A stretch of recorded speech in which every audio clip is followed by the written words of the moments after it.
Kalau 10 tahun lepas anda ada RM1 juta tunai, nilainya sekarang dah jauh menyusut. Pada tahun 2015, harga emas cuma sekitar RM141 segram.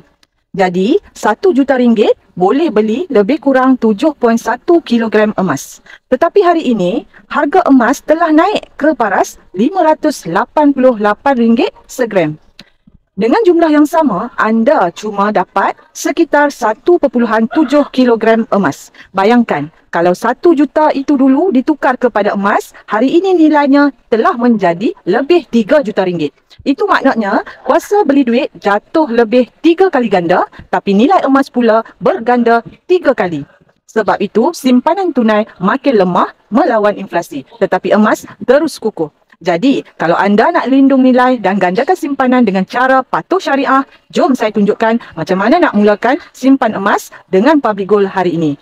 Boleh klik link di bio atau isi beg biru, saya akan bantu sebaiknya.